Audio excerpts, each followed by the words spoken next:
కశ్యప ఛానల్కి స్వాగతం. విమాన ప్రయాణం ఈ రోజున మనం చూస్తున్నటువంటి ఎయిర్ ఇండియా ప్రమాదం తర్వాత విమాన ప్రయాణం అంటేనే చాలామంది భయపడే స్థితికి వచ్చింది. కానీ విమాన ప్రయాణం ఎన్నో వందల సంవత్సరాలుగా జరుగుతున్నప్పటికీ మానవ తప్పిదాల వల్ల కావచ్చు, లేదా కుట్ర కోణాల వల్ల కావచ్చు, కొన్ని ప్రమాదాలు జరగడము అనేటువంటిది దురదృష్టకరం. అయినా ప్రయాణం అనేది నిరంతర ప్రక్రియ. అంటే మనిషి ఎంత జాగ్రత్తగా ఉన్న ప్రమాదాలు జరగడం అనేటువంటిది సర్వసాధారణం. ఇప్పుడు మనం చూస్తున్నాము, ఈ ఫ్లైట్ ఏదైతే ఉందో ఇది టేక్ ఆఫ్ అయింది.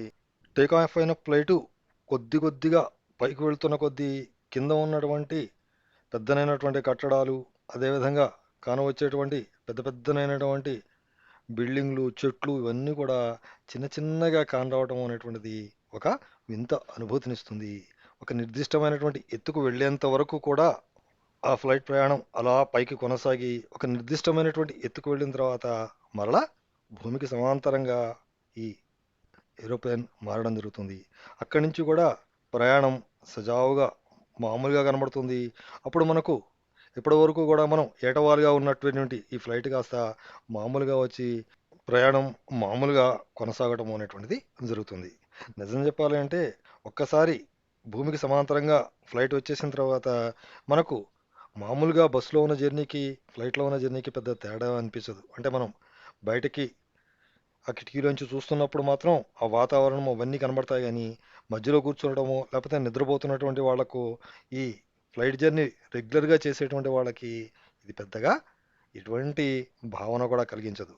కానీ ప్రత్యేకంగా దీనికోసం అంటే ఓ వ్లాగ్ చేద్దామనో లేకపోతే వీటన్నిటిని క్యాప్చర్ చేద్దామో అని వీడియో ఈ విండో సీట్ పక్కన కూర్చున్న వాళ్ళకి మాత్రం ఇది చాలా ఒక విధమైనటువంటి ఉత్తేజాన్ని కలిగిస్తుంది అని చెప్పి చెప్పడంలో ఏమాత్రం కూడా సందేహం లేదని చెప్పాల్సి ఉంటుంది.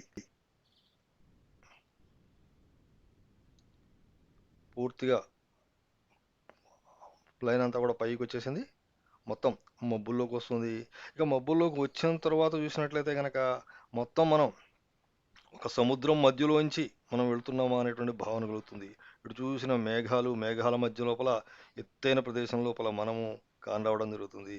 నిజంగా ఈ అందాలన్నిటిని మనం వీక్షిస్తున్నంత సమయం పట్టదు. మరలా ఈ డొమెస్టిక్ ఫ్లైట్స్ వచ్చేసరికి మనం చేరుకోవాల్సిన డెస్టినేషన్ పాయింట్ అంటే గమ్యస్థానం ఏదైతే ఉందో గమ్యస్థానాన్ని చేరుకోవడం జరుగుతుంది.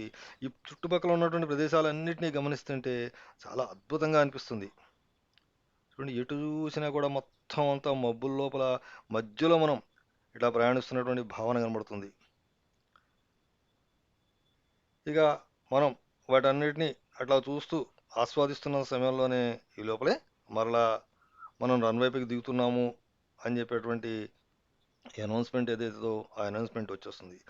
ఈ సమయం లోపల మన ఫ్లైట్ కొద్ది కొద్దిగా పైనుంచి కిందికి దిగుతూ ఆ మన గమ్యస్థానం వైపుకు వెళుతూ ఉంటే కింద ఉన్నటువంటి వెలుతురు ప్రపంచం అంతా మనకి చేరువవుతున్నటువంటి భావన మనల్ని ఉక్కిరి బిక్కిరి చేస్తుంది.